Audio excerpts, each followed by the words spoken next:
what's going on, everybody? The Dale Valor Inner Game Podcast, back again, one more time, episode 3, kind of. And the only reason I say that is because, well, I'll get into that in a minute. But if you're not familiar with the podcast, this podcast is designated towards your relationship with yourself and how that intermingles with the really 3 principles of life: health, wealth, and relationships. And so that's the strong emphasis here is, strengthening that relationship that you have with yourself. So is that what? Your professional relationships are better. Your romantic relationships are better. Your gym relationships are better. Fitness, bro. Self-discipline, right? I mean, when we're talking about working out, going to the gym and things like that, like as a matter of fact, for myself, I just got back into it after, probably 2 or 3 months off due to gym injuries and a sunburn from hell. So I'm finally getting back into it. Like this past week, I've been on top of it. Like this right here is a step counter, and you know what I mean? Like I'm dialed in. So, but either way, I'm excited about this one. It's going to be dope. We got my man, Ciaran Callam coming on.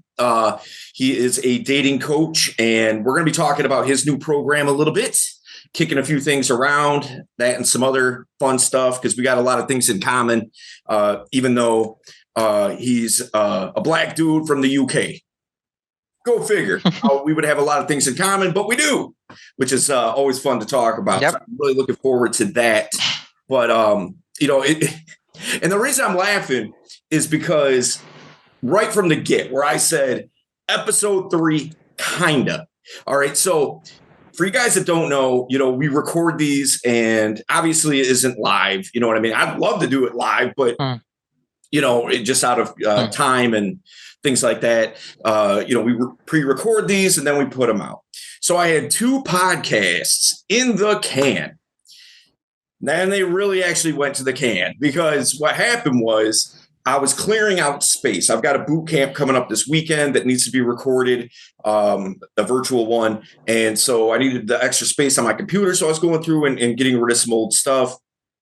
And I thought I was being careful. Guess I wasn't. And I erased our last 2 podcasts. So we're going to make those ones up. But I was kicking myself. And as Shabam, my confidant here, knows, we were talking about this the other day, and he was like, hey, check out this thing that can recover files and whatnot. And I was like, all right, let's give it a shot. And of course it didn't work, so we're just going to have to redo those podcasts, I guess. And they were dope. So you definitely want to, keep checking back, because man, like those ones were bangers, and I'm kicking myself that I, accidentally erased it, but it is them. Yep. Yeah. So, speaking of having conversations earlier, I get a DM earlier in the week from Shabam here, and he's asking me about some BDSM stuff. And the reason he's asking me, for you guys that don't know, I come from the BDSM community and here local to me, and and I know my way around that lifestyle pretty well. And he starts laying out some stuff, and I was just like, dude, we got to talk about this on the podcast, man. This is too good to just like keep this under wraps. We got to talk about this. So, plus it's hilarious. It's funny as hell. It is. It is. So a weird experience, but it is. It was funny. Now that I think about it. The predicaments you find yourself into. All right. So, so what happened, Shabam? Break it down. Yeah. Basically, I met this girl. She was really friendly and all. Like, she seemed very interested in me. And according to her, I was just her type. Now, we get to know each other and, start talking to each other. Mm-hmm. Then, well, obviously, I tried to, take the conversation towards getting more physical and, what she likes, what are the fantasy, stuff like that. Then I come to know she likes BDSM. Yeah. Well, Okay. technically, because, and she was, according to her, a very hardcore dominatrix with, Okay. a lot of experience into, submissive and dominant stuff. She, well, I personally, I mean, I would definitely be a like, there's no way I can be submissive. It's just that it's not my personality. Like, get Right. it? Like, I'm very open-minded, very, Mhm. I'd say I would rather be the one doing than the one receiving, if that makes any sense. Yeah. No, it So, makes a lot of in sense. yeah, exactly. So, in her case, she wasn't buying it. Now, I was like, if it's mutual, we are doing like just vanilla, not BDSM, but like, like, I'm all up for it. But Okay. ain't no way in hell I'm gonna do, like, a submissive version. I just can't. It's just not me. Right.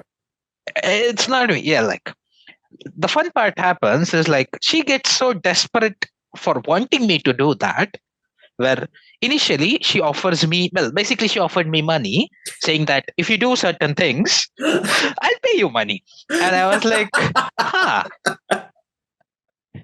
that's fun. Dude, you're about to be a male prostitute, man. I almost was there. We have not yet, narrowed down the price yet, but, almost. I mean, now it's just a matter of negotiating, right? Yep. Yeah, that was the thing. Later on, when I basically said no, then she basically said that she is willing to introduce me to other submissive girls as long as I get with her. So she was basically trying to be, a wing woman at that point. Okay. Which, I mean, that perspective. Uh-oh. All right, guys. So what just happened is exactly what happens anytime I'm doing anything with technology. Shabam fell off the call. These types of things happen, right?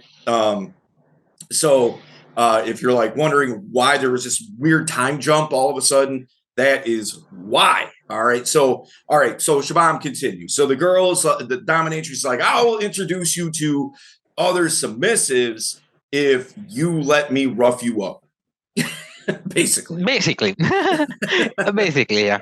Like, I like the idea of getting to know more submissive girls. That I'm all up for it. But like I said, hell no, I'm not being a submissive. That's just, it's not it. I just don't swing that way. It is Right. what it is. All right. So here's the deal, for guys that aren't really keyed in on what that dynamic looks like. All right. Some people don't even know. Like I think most people just from a pop culture or zeitgeist or whatever reference know what BDSM is to a certain degree. But like anything else, there's layers to it. There's certain, subcultural dynamics to it that I would say the majority of people aren't even that hip to. They associate it with, spankings and getting tied up and things like that, and which that is a part of it, certainly. But here's the deal. So depending on your sexual proclivities and your preferences and things like that, most people are either going to be more dominant or more submissive.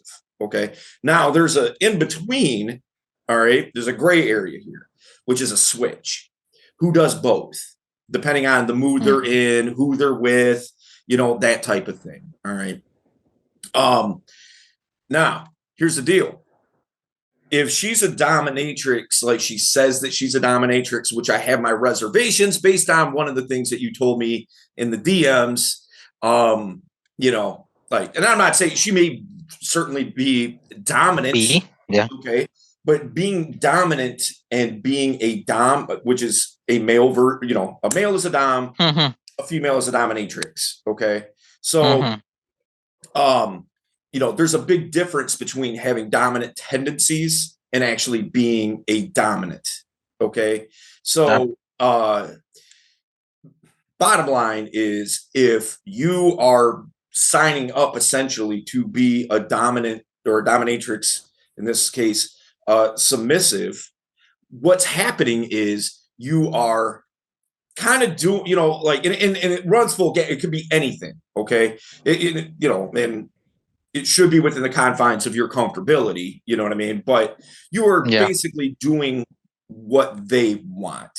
Okay. And so that could be anything from, they're going to whip you. They're going to tie you up. They're going to the list goes on and on. I could go all day with this, but, at the end of the day, if you feel like this is a question to ask yourself when you are being sexual with a woman, would you prefer her to make the first move? Would you prefer her to tell you what it is that she wants? If that's the case, then you probably have more submissive tendencies. If it's the reverse and you're the one that is kind of likes to leading the interaction, then you have more dominant qualities. And those dominant qualities are not going to transcend well to being a submissive. It's like, it'll be counter to your nature. You're not going to feel right about it. You know what I mean? And so the fact that this girl is trying to get you to be a submissive when you're not a submissive. Now it might be okay to joke a little bit on the onset, but if she's going as far as offering you money and like trying to carrot on a stick type of thing, that's not a dominatrix. That it's just not. You know what I mean? Like what that is somebody who I would consider to not know what they're doing at all. And the reason I say that is because, look, if you are a dominant, you have to live within the confines of that person's comfortability. Otherwise, you're just a predator. Yeah, pretty much. You know what I mean? So I would stay as far away from that girl as humanly possible. Already done that. No worries. But it was a surprising experience. Yeah. And it's funny. I'll tell you that much. Yeah, but that's gonna make for a really fun story. Now that is a story that that's a great attraction story, by the way. We'll talk about that another time, but that's a really good attraction story. But all right, so here's the deal. Now, like I said, right on the onset, I have my man Ciaran coming on to talk about God tier dating, his new program that he put out there. Now, the reason that I thought it was dope that we started talking and things like that is because when I started my journey, kind of moving out of just coaching locally to me and things like that, and was like, I really want to put this out there to make this as big as I could make it. Ciaran was one of the first people that reached out to me that was like, hey man, you should totally come on my podcast. And I was like, yeah, okay. Sounds good. And I think I was on there 2 or 3 times, and I always had a great time with this dude. He knows his shit backwards and forwards. You know what I mean? And so I'm really glad to have him here. But here is the real kicker. You may say, Dale, you're with Modern Flirting. Why would you have somebody who would be perceived as competition on your podcast? Well, I will explain.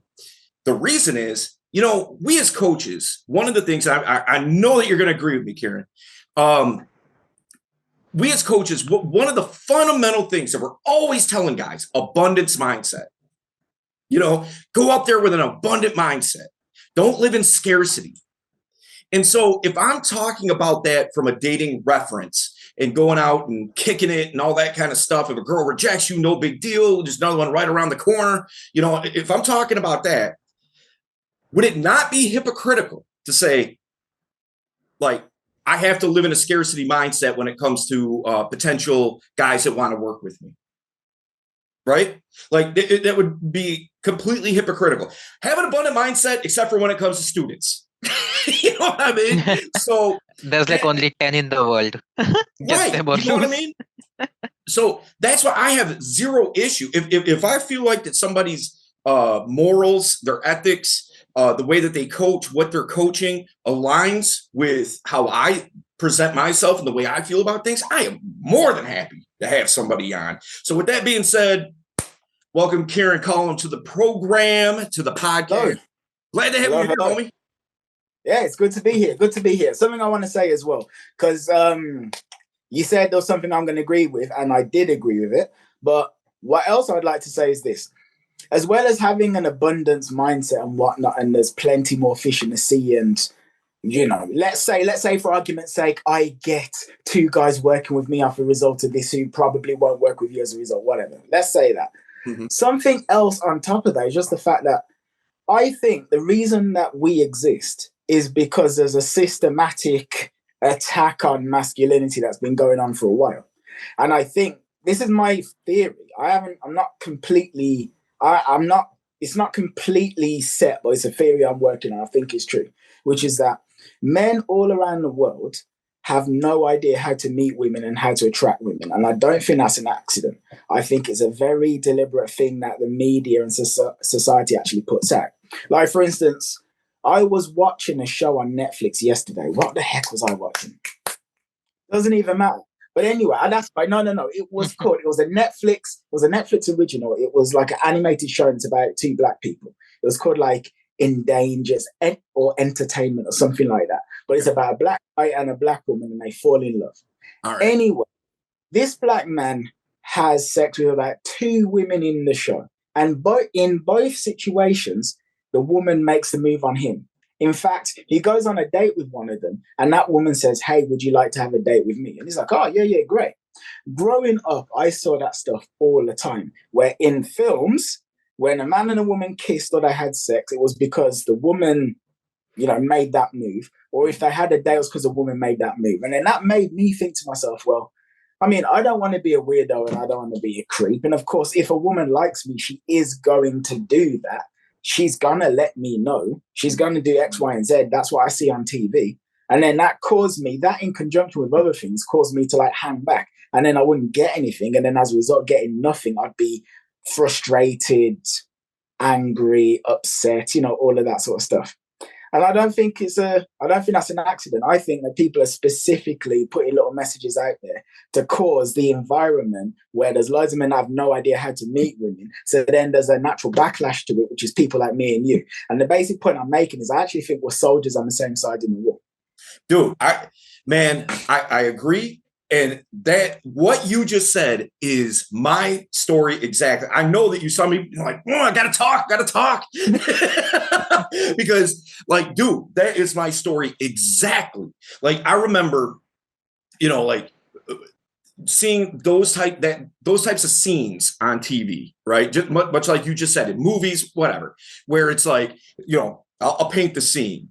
Here's a guy, he's at a pool hall. And he's shooting pool by himself, looking all moody and all stoic and whatnot, right? Then this girl walks over and starts like suggestively holding the pool stick as he's like about to take the shot and whispering in his ear, like, what's your name? And all this type of stuff, right? Which, by the way, I've been to many a pool hall. I have yet to see that happen, for one. For two, I'm pretty sure I've never seen an attractive woman by herself at a pool hall. You know what I mean? So, also true. Like, the thing is that was exactly how I thought. And so when I was coming up, me personally, I was like, I just must not be attractive, because I never have a girl that just walks up to me and is like, "Hey, I want to date you." And funny story, real quick. The first time that I had sex, all right, when I lost my virginity, like in everything that you see on TV for the most part, when a sex scene is happening, I'll just ask you guys and you tell me, all right, when a sex scene is happening on TV or in a movie, what is the position generally? I mean, missionary or the girl on top. I say girl on top usually. Yes, exactly. Yeah. So when I'm sleeping with this girl for the first time, I'm laying on my back like this, and like I'm like waiting for her to climb on top of me, right? And she was like, "Aren't you going to get on me?" I'm like, "Am I supposed to?" Or you know what I mean? So Yeah, dude. You know, I agree 100% with what you just said. You know what I mean? Why do you think that it's a conspiracy theory though? Like what stands out to you media wise? It says to you, I think this is contrived. Well, because the fact that it's so consistent. For instance, James Bond is the only man I can think of, although there probably are one or two. But James Bond's the only man who's more or less a traditional man in media, i.e., like when it comes to meeting women. When James Bond meets a woman, he walks up to her, he approaches her.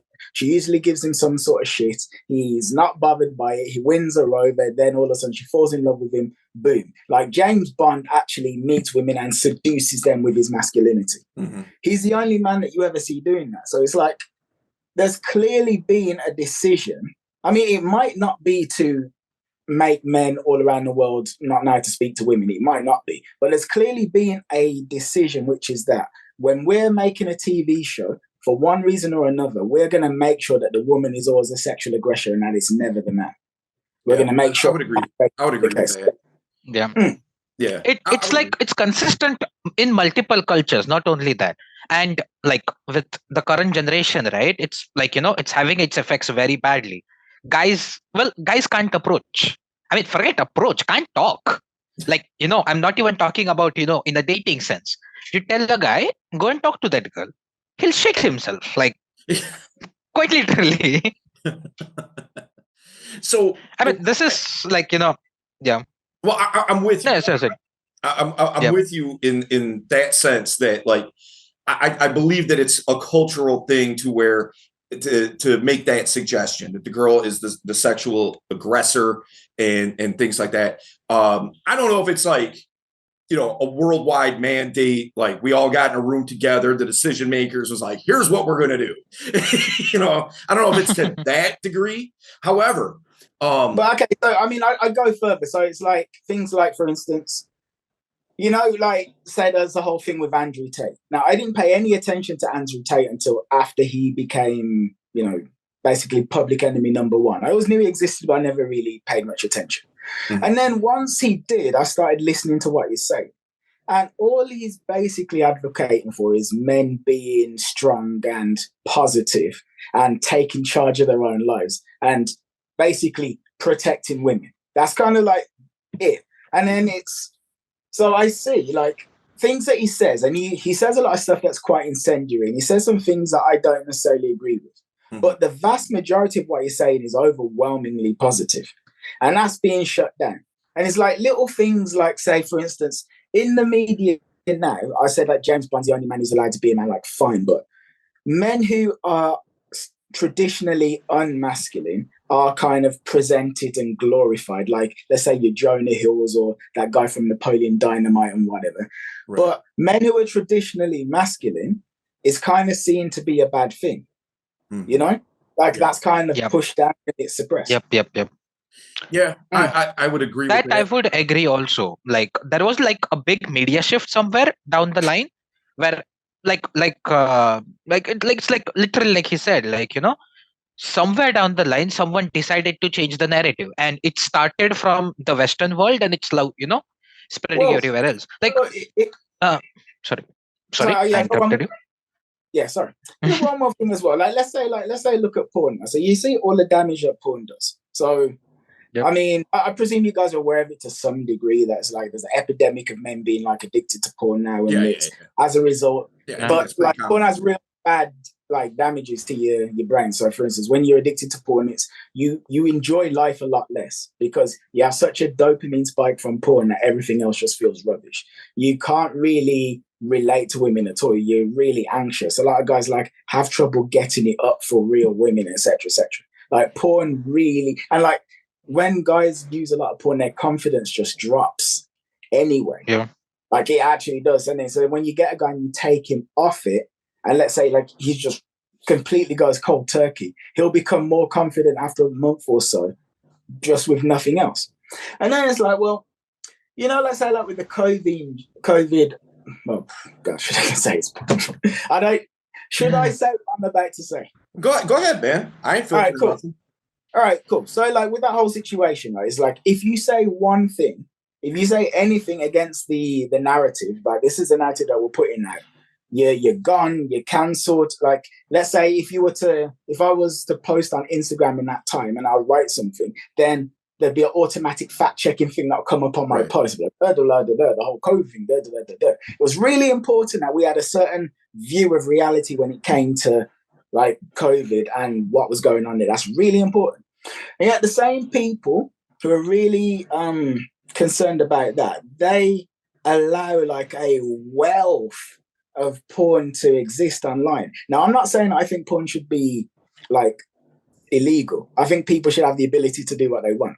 But I think it's very interesting that that is allowed to continue considering the effects that it has, and it kind of goes unchecked, and that there's gazillions and gazillions of sites out there. And like the actual effect of that is more men needing our services. If like the truth is, if porn didn't exist, more men, it's like some guy right now who's watching this who hasn't had sex in a year or so.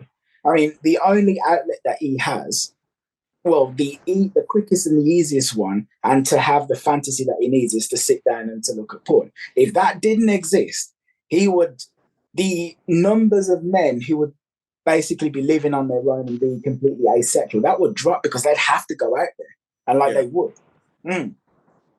Just little things like that.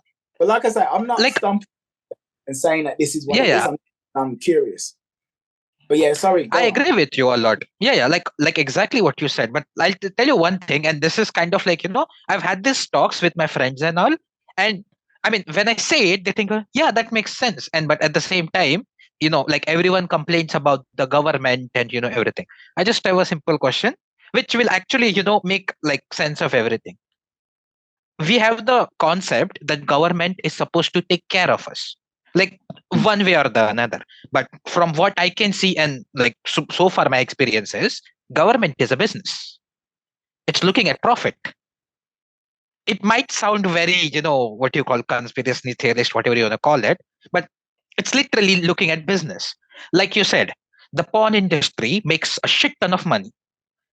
If you're right, like if they really cared about us, long back it would have been stopped, or there should have been some protocols to, limit it somehow. Okay, right. But it's making them money, so why would they stop it? Well, same thing with the COVID stuff you said. Who do you think got the richest? And like now this is very, controversial, but how did it suddenly disappear? It was supposed to be such a, big disease that, the world was in trouble. It was like a fiasco, whatever. How did it suddenly disappear? Well, there you go. I mean, that explains it. It's a business. In a lot of cases, it's follow the money. You know what I mean? Like, where does the money go? And if you follow it, there's your answer. You know what I mean? Like, yeah, okay, exactly. Not all the time, but in many circumstances. Many of the times. That's certainly true. But yeah, man, I like what you're saying about porn usage and what would happen if porn wasn't so predominant in people's lives, and like the same social media that is like, yo, you can't do this, but here's all this porn. You know what I mean? Like, dude, that kind of stuff irks me to no end. Like, no end. Yep. The truth be told, I was listening to a radio show one time, and somebody summarized this very, very well. And it was a caller that called in, and he was like, 100 years from now, when people look back at 2019 and 2020 and COVID and all that kind of thing, it will be written down that was the biggest overreaction in the history of the world. And I was like, I've heard that one. Right. You know what I mean? Yeah, I heard that one. Like I think I read that podcast at the same time. I literally read the same words. It was like, it's so on point that it's actually ridiculous. It's like literally like they will laugh at it. And to your point, Ciaran, you can't say anything against it. I mean, you can, obviously, we are, but like in the general sense, in the public sense. And what's even crazier to me, and maybe you've experienced this too, but when like we talk about things like masculine characteristics and qualities and things like that. If I was to go and walk around and just poll people or women specifically, like what they find attractive in a guy, all those characteristics are going to come up. Yep. You know, there might be some outliers here and there, but the way I see it, it's a very vocal minority. Most women want a guy that is assertive, a guy that's masculine, a guy that, you know, now they don't want to get pushed around and, you know, they don't want the guy to be a tyrant, of course, but they, at the same time, they want a dependable guy. Like people in general are secretly wanting to be led. People in general. Well, why would that not hold true to women? I think there's a difference between what women are turned on by and what they want, what they actually want, and then what is the socially acceptable thing to say. Yeah, exactly. You know? Exactly. 100%. For instance, I've made videos or content where I've said, what's the effect of women really like it when you put them in their place. Mm-hmm. Now, that's come across as quite incendiary, and like there've been women who haven't liked it. But then, like when I it would say I'm either dealing with a woman or I'm like watching on TV and things like that, then it's like, oh, I really like the fact that you just put me in my place. Like there's a show called Grilling. I don't know if you ever watch. It's a YouTube show. It's English. Is this half black, half white woman? Her name's Ciaran, whatever. And every episode she has a date with a man. And the whole purpose behind this was so she could grill men to like put them under the spotlight, because I'm guessing she's been lied to by a bunch of men in the past. And yes, I'm watching this one episode now, and then like there's this guy, and the guy just being really calm, laid back, relaxed, and bearing in mind that this woman is like, she has some pretty strong kind of like feminist kind of views, essentially, you know. Mm-hmm. Anyway. So she says something to him and he puts his foot down and he goes, no, it's not like that. It's like this. And she's like, I like the fact that you just said that. I like the fact that you put me in my place. Mm-hmm. And the point is, one of the weird things about the kind of stuff that we do is, and this is actually part of what I think might be part of this whole grand conspiracy as well, is we're saying stuff that's actually true. But in the act of saying the stuff that's true, we are breaking social taboos, and then we run into like being hated. For instance, I've had an article written about me in a really major UK newspaper, really major, and it was a terrible article as well. Apparently, I condone rape. Apparently, right? It was a terrible article. It wasn't good at all. Yeah, it's crazy because it's like, you know, let's say things like, women want a man who leads. We could be on a TV show right now, and a nationally syndicated show like, I don't know, Oprah if she's still on TV, or God knows who else. Right. And I could say that, and most people there would get offended. Now and then they, like at best, they would say something like, yeah, well, not all women. It's like, yes, of course, not all women. There's going to be outliers. But the fact that I would say that would be a bad thing, which makes me a bad person. And then here's the thing as well, because the stuff that we basically teach, if you get outside like, oh, here's a technique for social media or whatever, the stuff that we teach is basically just human biology. And how is it that after so much evolution to get us to this point, we're at a point where apparently no man in the world actually knows how to attract a woman? It's like crazy. Yeah. No, if you actually check the entire dating scene, right? Like, you know, what you guys teach, it's essentially being a better version of yourself as a guy. Basically. Yeah. That's it. Yeah. And, that's more or less. That's all you guys teach. But apparently that is considered as misogynist and, you know, whatever else you want to call it.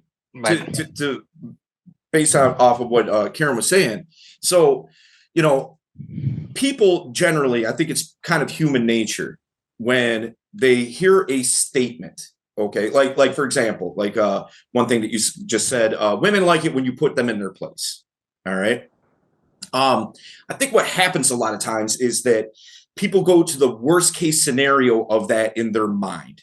And that's where the narrative comes from for them. They're not looking at it as being playful. They're looking at it as, the guy being like, shut up, bitch, make me a sandwich. You know what I mean? Like that's where their mind goes for that worst case scenario, right? And so what happens, like you just said, like say it was on Oprah or something. You're sitting there, you got Dr. Oz over here, Dr. Phil over here, and Oprah, firing off questions. And studio audience in front of you, right? So Oprah's job is to what? Fan the flames, because that's what gets attention, right? So now she's going to be coming at it from a almost combative narrative, which is also, well, I know Oprah and I like Oprah. Oprah must be right. And I already have this narrative that I've built. So let's all pile on Ciaran now. Yep.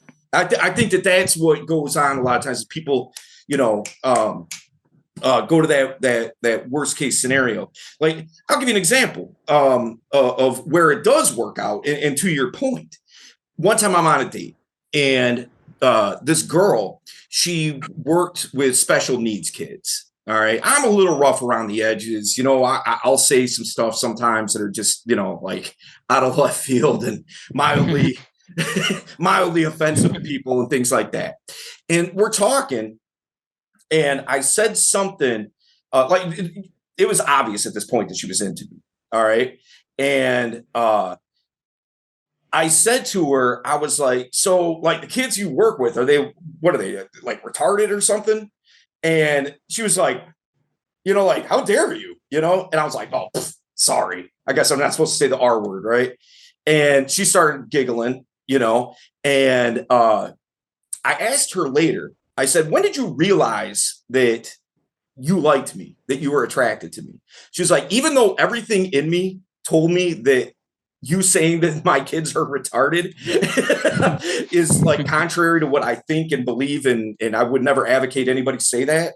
The fact that you just said it and wasn't really apologetic about it or anything like that is when I started to feel attracted, and boom, Well, so that brings me on to something. So essentially, if you look, you've got like two types of attractive man that you're likely to find, let's say, in the media, or not in the media, in the realm of storytelling, let's say that.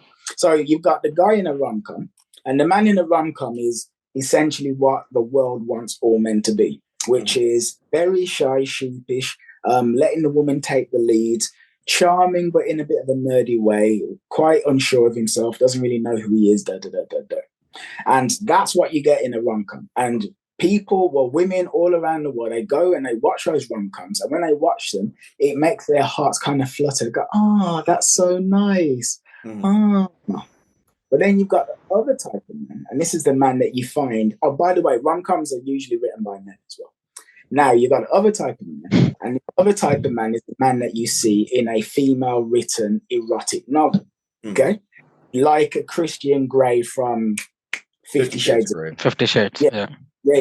Now, what happens there is what you just did with that woman, that's more like a Christian Grey kind of thing, which is where the woman, she meets this man, and this man's powerful. And usually, here's the thing as well, what you always get in these like erotic novels. So you got a woman who isn't necessarily that impressive. I mean, like she's not overly beautiful. She's not overly intelligent. She's maybe like slightly above average or so, but she's just a regular person. Anyway, she meets this man, and this man is literally incredible. So this man runs a $1 billion company. This man is a warlord who controls, he's like Genghis Khan or something like that. This man is a star athlete. This man is at the top of his field in some endeavor. However, it's not like they meet and have a series of nice, friendly conversations. Actually, the man scares her and he intimidates her quite a bit, but there's this attraction there. And everything that she thinks about how the world is supposed to be, this man completely disagrees. It's like she's one way, he's completely another. And then there's fear, and she probably doesn't even like him that much, but there's also that attraction. And each time they meet, it builds and builds and builds until there's like an absolute explosion of sex.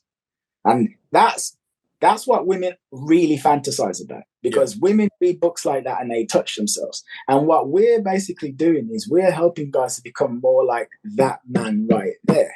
Right. As opposed to Mr. Rom-com, where it's the end of the film and he made some horrific mistake and, oh no, she's going to get on the plane. So he runs down there and he puts the people out the way and stuff. And then, there's this grand declaration of love, which is the stuff that apparently is supposed to work, but there we go. Well, and I agree 100%. The one caveat that I would put on that, and tell me if you agree with this or not, okay? Are you familiar, either one of you, are you familiar with the Devi concept with sex? Devi? Devi, D-E-V-I. As in goddess? No, it's an acronym. Oh, no. Okay. No. All right. So the Devi concept is dominance, emotion, variance, and the I is for immersion. Okay. So basically saying, the core baseline is dominance. Okay. However, there's also emotional sex. Okay. And then there's variance of doing things. I mean, even in the dominant frame, obviously you can mix things up, right? If you do the same dominant thing over and over and over and over and over again, it's repetitive and boring, right? Yeah. So, but the argument here is to mix in some of that emotion as well with the variance, and then the immersion just being, obviously in the moment, right? So my thought is this. Yes, you should keep that masculine baseline, dominant frame, all that type of thing. However, I think it's good to take some things, some characteristics out of rom-coms, not as the baseline, okay, but just certain things. You know what I mean? Like you watch a Hallmark movie, right? Like a Christmas time Hallmark movie. Perfect example of what you mean, like with a rom-com. It's just super sweet, syrupy, No woman wants that all the time, but they do want it sometimes. And if you calibrate, when the girl well enough, when that's the time to do something like that, then when the dominant frame comes back, it's almost like hypnosis. When you hypnotize somebody and you bring them out of state and then you put them back under, it's all that much more powerful. Okay. So that's just the one caveat that I would add to that. I'm not a big advocate of being like, captain of industry, stoic, ultra masculine, dominant 100% of the time, because that becomes predictable.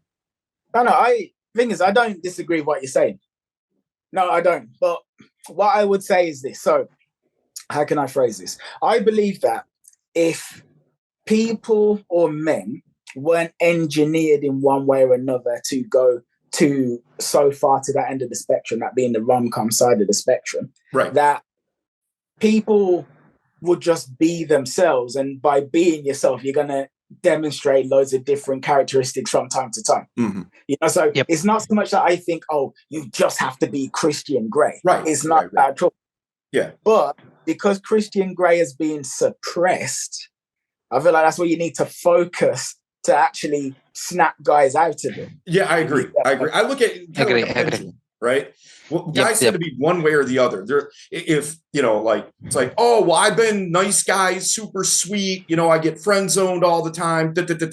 Well, maybe if I'm just a complete asshole, like that's what will work. And it just goes the complete and utter opposite direction, where it's binary, right? It's like it's either this or this.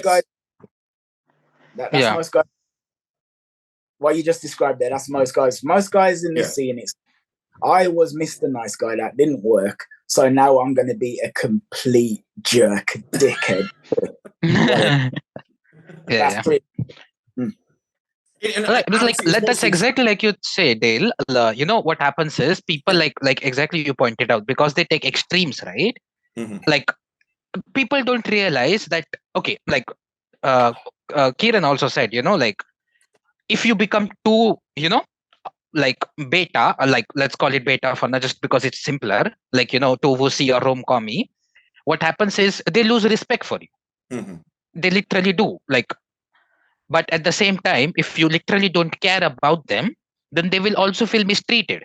Because at the end of the day, even if they're human, like they're fellow humans, even if that we should respect them for who they are, right? But in terms of respecting them, we should not also put us down. Like if you see rom-com, it's basically one guy begging a girl to come back. Mm-hmm. That is what, like, that frame of the guy begging her is what's wrong, I think. Now you can do sweet things for your beloved, like there's nothing wrong with it. You can send her flowers, whatever. It's like, see, most people consider giving a flower to your girl or something as beta simpi, whatever you want to call it. Mm-hmm. That's not true. Like it just isn't. You can do there's nothing wrong with it. It's just that you don't send her flowers every day or something. You do it once in a while, right? Now exactly. That's special. Yeah, exactly. And like Ciaran was saying earlier, men are predominantly who writes these rom-coms. Let's call it what it is. Yeah. It's a fantasy. The guys writing these scripts are the guy in the movie who is wishing the world worked like how he's writing, but it doesn't. You know what I mean? It's a fantasy for the writer, if nothing else. You know what I mean? So now with God tier dating, what type of guy are you talking to that you're trying to say, this is what you need to have to get to where it is that we've been talking about the last half hour? Okay, so right, nice little segue, by the way. Very, very smooth, very smooth. I like I do what I can. smooth like butter and silk. All right, so who's it for? It's for a guy who you feel like you've got most of your shit together, You're not necessarily like the biggest alpha in the world, but at the same time, you got a job, you're working, you're doing reasonably okay in your career. You feel like you have enough of a personality. As far as you think that you're a good guy and you have something to offer, but for some reason it's just not working. You can't quite put it together, and you're just not actually sure what it is that's going wrong. So you believe that you have, if not all, at the very least, most of what society says a man will need in order to attract a woman. And you should be doing better than you are. But then when you look at your results, it's like, okay, my bed is empty way more often than I really want it to be. Mm-hmm. I don't really have sexual relationships or emotional relationships or anything going on with women. Maybe he wants to find a girlfriend, which most guys do. Most guys actually want a girlfriend, but it's not happening. Yeah. Maybe he wants to actually have casual partners. That's not actually happening. It's just for that guy, essentially. He's frustrated. He's alone. He's, we spoke about porn. I mean, he's looking at that more often than he would like. And it doesn't even have to be a thing where it's like, oh, this is bad for me and my brain or whatever. But you see, like when I was younger and I was looking at that stuff, it was well before I'd even heard of anything like NoFap. It was embarrassing because deep down I knew it's like, I wish this was a woman and I'm doing this because I don't have a woman with me. Right. I knew that. Yeah. Years before I ever heard of anything called NoFap, just that in and of itself. And so just a guy who realizes that it's time to really sort it out, because basically it's like this. For all my time coaching, I've been working with guys one-on-one, and there's only so many hours in the day. There's only so many hours that you can directly work with people. And at some point I said to myself, hold on, I actually need to have like some sort of course that would allow me to coach tons of people at once, something that people can sign up to and get like a repository of all my knowledge. That's the ticket right there. Like that's what we do. You know what I mean? Like that, because what you're talking about was for myself was the transition. Like you said, there's only so many hours in a day, man. I can only work with so many guys one-on-one. You know what I mean? Like that's, you're going to bottleneck at a certain point, right? High quality problem, but still a problem nonetheless. So what you're talking about is that's the way. But let me ask you this, man. You've been a part of this in this, space for, a long time. and you've seen a lot of people come and go, as I have. You've seen X amount of guys putting out programs, and let's call it what it is. A lot of times it's just regurgitated information. Maybe they read the game or Mystery Method or something, and it's somewhat of a duplicate of that. What sets apart God tier dating from the fray? Well, basically, it's kind of like this. Like you said, I've been at this for a while, and it's the synthesis of everything I have learned. So you spoke about guys like reading the game and like copying the game. No. This is literally 2 decades worth of reading certain things and experiencing things in my life, coming to realizations about that and how that relates to women and dating and things like that, and then putting all of that together. Okay.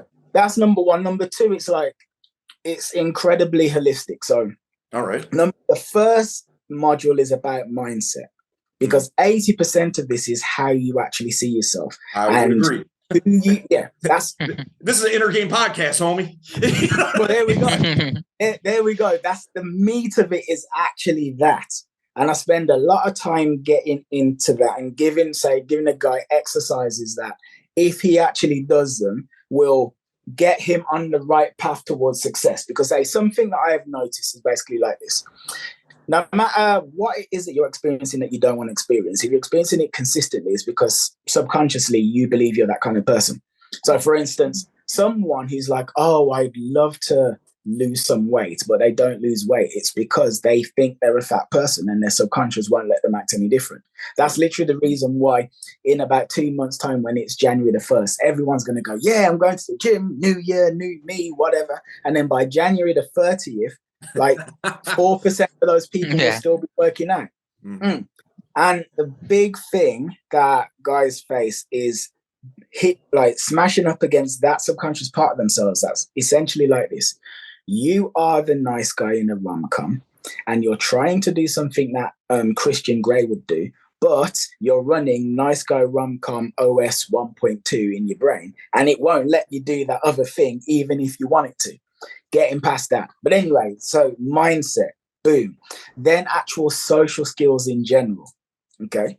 Because, I don't think I really need to tell you, but if you can't meet people in general and have those people think that you're cool, you're never going to attract any women at all. Right. So there's a huge module on social skills, exercises that guys can do to get out of their shell and become more social, or social dynamos. Right. Then cold approach. And as well as breaking down the science behind it and say what to do with groups and bars and clubs and things like that, then there's also hours of videos of cold approach footage that these guys can actually watch to actually learn from and how to do certain things. Oh, hold on. My mom just brought me some food. Thank you, Mom. Hi, Mom. I'm literally in the video. Thank you. All right, there we go. So, yeah, I'm going to... Anyway, what was I saying? Yeah, what the heck was I saying? Oh, yeah, there we go. Yeah, there's hours of footage. And the thing is, so this course is about 24 hours worth of video footage and about 3 novels worth of written material as well. But anyway, so we've got all of the cold approach, the ins and outs of it, and actual examples for you to follow. Now, this is a big part because we were talking about sex. Most courses I've seen, they're kind of sidestep the sex. It's kind of in the dating space. We're going to get you to the point where a woman is happy to have sex with you, but after that, you're on your own. Oh, by the way, revert back to the movies from before. Oh, by the way, something I forgot to say as well. Online dating, for instance, online dating messaging. So there's a script in there that guys can follow to go from getting a match to actually dating their match. I've broken down what makes an attractive online dating profile. I've got hours of video footage of me and women going through men's profiles, and you can see which ones the women like and which ones they don't, and actually why. Boom. Then when it comes to sex, it's essentially breaking down what sex is and how to actually rock a woman's world. There's a ton of information on that. But as well as that, there's hours of interviews with women where they're being brutally honest about what actually turns them on. Like, brutally honest. Like, total eye-opening type stuff. Yeah. Module on fitness. There's all sorts of free giveaways. I mean, if somebody gets the Immortal Edition, because there's 3 tiers, right? There's the Warrior Edition, there's the Deity Edition, there's the Immortal Edition. If you get the Immortal Edition, it comes with 2 months of free coaching with me. Okay. And yeah, I mean, I'm sure there's more that I remembered off the top of my head, but no, okay, all right, that's dope. Says, when I clicked on the link, when I clicked on your link, all right, the first thing that jumped out to me, right, is the very top headline. I got 99 problems. If you're having girl problems, I feel bad for you, son. Dude, man, I'll tell you, like, the peek behind the curtain. When we were setting up the time to get this popping, right? Ciaran drops me a voice note. And in the background, I'm hearing there was a song, probably came out probably around 95, 96, something like that. It's earlier than that. I don't know about that. I don't know about it. I seem to remember that being my senior year of high school. But 92 and 3. You sure? Hold on. All right, we're going to put it to the test. We're going to put it to the test. 100%. It's not 95 or 6, 100%. Okay. All right, we're going to put it to the test.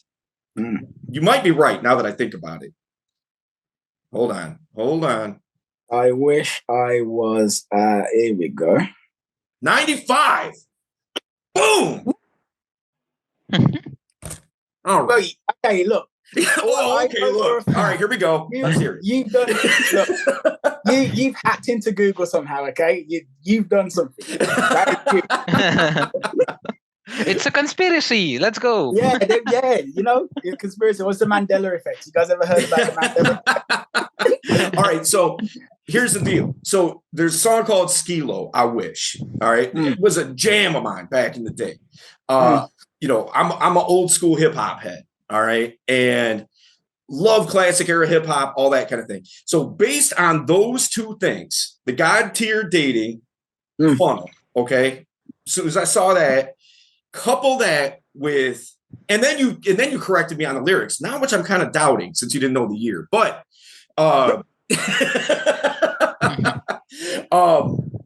those 2 things tell me that you know a thing or two about hip hop. Well, I guess. I mean, yeah. Okay. Yeah. I've been listening to hip hop for more or less my whole life, really, since I was about. I remember the first CD I ever bought was Salt and Pepper. They had a song called Party. No, it's called Champagne. It's called Champagne. Okay. It's like, get down with the party. Yeah. All right. Got the whole shebang. Anyway, yeah. So I've been listening to hip hop for a long time. It's like Eminem's my favorite rapper of all time. I discovered him when I was 16. This is 1998. And it's like the amount of time I spent listening to that guy. I was listening to that guy when people are like, oh, yeah, all he raps about is murder and stuff like this. I'm like, no, you don't get it. It's like the way he's putting the words together, you really don't get it. Right. But like him and like freaking Tupac, Dr. Dre, DMX, I was big into DMX at one point, Jay-Z, like Jay-Z's Blueprint album. The amount that I listened to that album, my gosh, like again and again and again and again. Renegade. There's a real, I've got a real place in my heart for it. Okay. All right. Top 5 rappers. All right. Well, Eminem at the top. I'm gonna say DMX, and then he's gonna be Biggie, and then Jay-Z, and then number 5.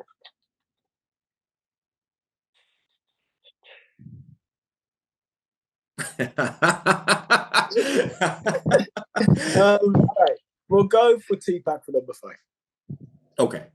All right. I don't ever disrespect anybody's top 5 because what you like is what you like. However, a little flimsy, homie. Now, that being said, everybody you said I like. All right. For me, my number 1 would probably be M. All right. So we're on the same page there. Okay. My number 2, I would say in terms of just spitting, you know what I mean? Just rhymes, you know, like that kind of thing. Well, I'm not talking about the beats, I'm talking about the songs. Okay. Well, because that's the thing. Because when you talk about top 5, you have to be specific about what the criteria. All right. Fair enough. But my number 2 in terms of technical ability, I would say is Nas. My 3rd, I would say Rakim. My 4th, I would say probably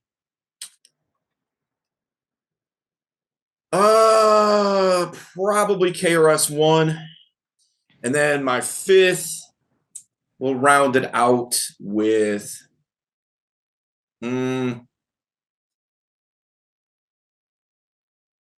when you get to number 5, it gets a little difficult. Probably Meth from Wu-Tang. He's good. Yeah, he's good. He's gotten better as gotten older as well. Oh my God. He put out some stuff I just watched just the other day, and I was just like, oh my God, man, he is killing this. You know what I mean? But yeah. Like his skill levels increased. He's getting better. Yeah, I would agree. I would definitely agree. But you see, here's the thing with God tier dating and how, you know, like what we're talking about here, right? So imagine, and I got to believe that inside of your program, you talk about this point, not hip hop specifically, although I'd be impressed if you did. But the level of comfort and connection that we all shared having this conversation. Imagine if you can do that inside of your interactions with women, like right from the get. It's not like we all sit up and hang out every day. You know what I mean? Like this is probably the 4th or 5th time I've actually talked to you in person. You know what I mean? So imagine if you can have that level of comfortability right from the get when interacting with women that you approach, that you start to talk to. What do most guys do? You know, they want to what? They ask interview questions and what do you like? What do you do? You know what I mean? And it comes across as just like, you know, just blah, right? Well, that's sorry, no, I'm butting you, so continue. No, all I'm saying is I gotta believe that you talk a lot about connection and building that, you know, inside of your cold approaches and all that kind of thing. I do. And this is the reason why the first one is like how you see yourself, and the second one is social skills.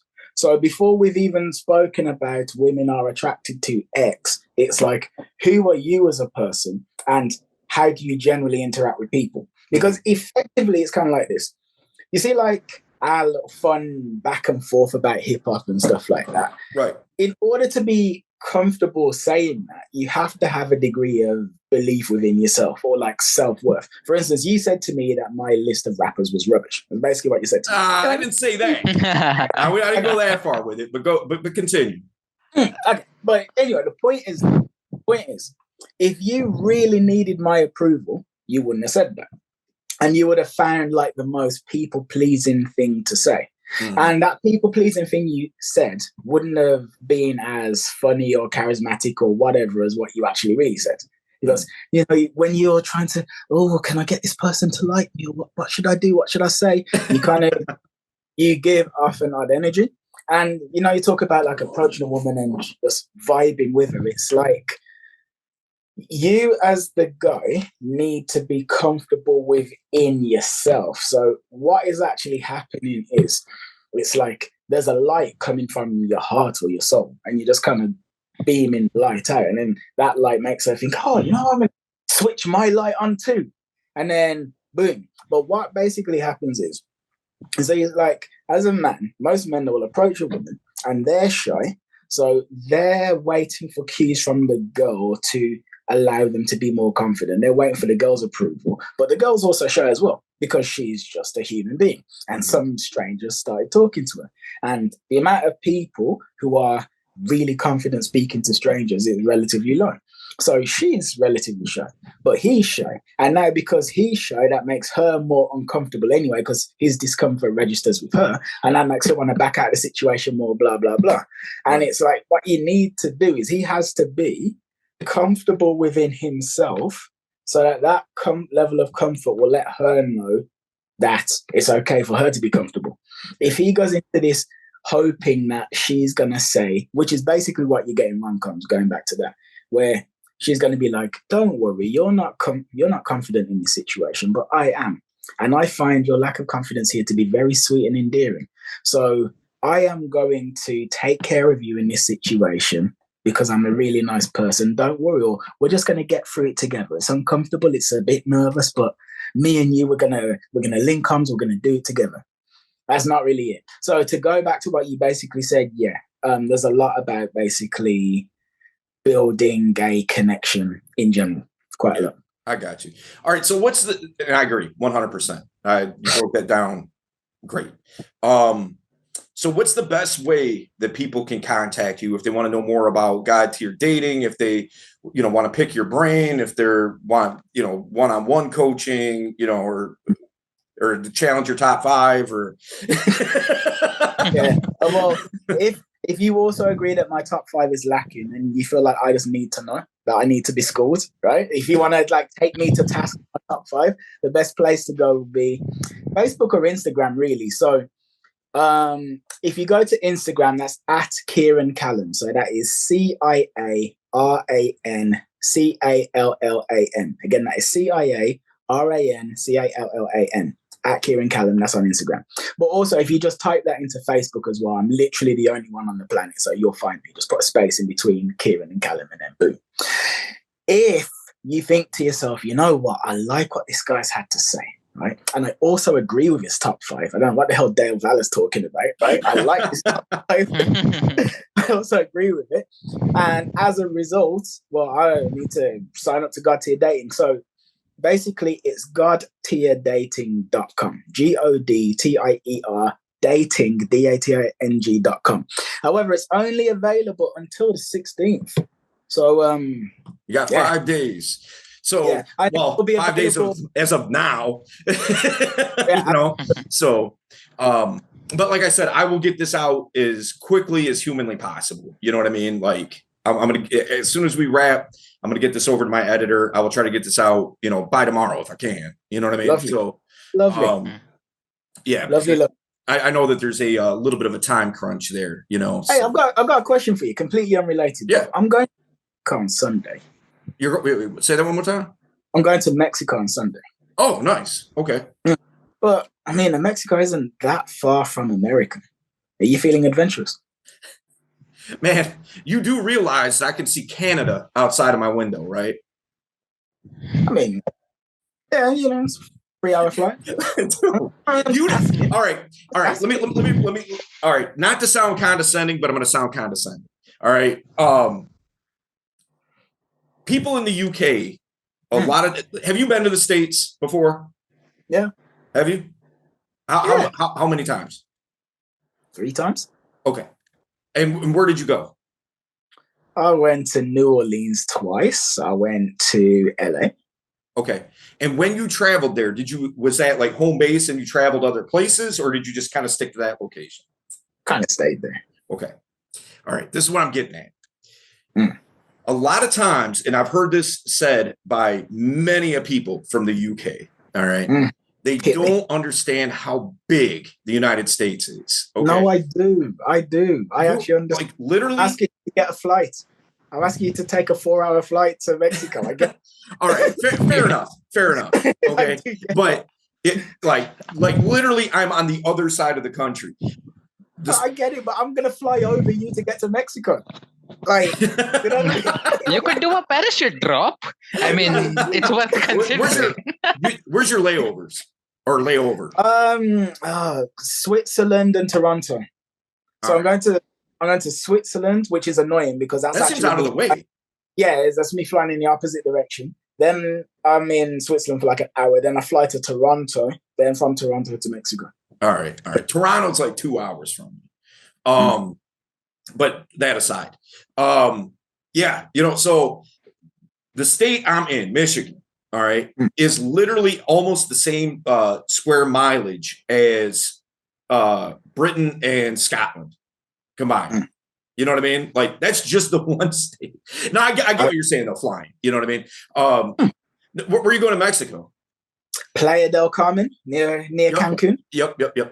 I've never been, but I'm familiar. You know what I mean? Do you know Cosmo? Cosmo PUA. No, I mean, I know the name, but I've never. Okay, he's one of the other coaches in Modern Flirting. Him and Jared Syke, they go there from time to time. But I know a little bit about it, but I've never been. But yeah, I'm actually doing a boot camp this weekend. So yeah, that's not gonna. Are you saying this week, like tomorrow or something? I mean, I'll be there till Christmas. Oh shit! I'm gonna be okay. Oh no, you know what? I'm tripping. Just an idea. Like, I was gonna say, because I'll be in LA in January. I got a boot camp in LA in January. But that's obviously past Christmas. But yeah, I appreciate the invite, man. There's just no way that I could possibly do that with my schedule right now as it sits. But that would be dope, man. I know you spent a lot of time in Thailand, didn't you? Not really. I was in Thailand. I thought you lived there for a minute. No, you're thinking of Bali. Oh, okay. All right. Yeah, I was in Bali for 14 months. Okay, got you. All right. I just got the two confused. All right. Okay, yeah, cool. And how was, I've never heard anything about it. I know the name, but I don't know one thing about it. Like, what would you say? If you like women who are either really spiritual or like really into things like CrossFit, like Bali's a place for you. It's very cheap to live, like very, very, very cheap. The lifestyle there is kind of amazing. It's, how can I put this? Like, when you live in Bali, you're in a community where everyone is, the amount of like young, beautiful women is just off the charts. Okay. And everybody kind of knows each other, and you're always going to like this beach party and that beach party. And you meet a lot of very cool people there as well, because everyone there is quite entrepreneurial, because there's loads of people that live there. So it has a huge expat community.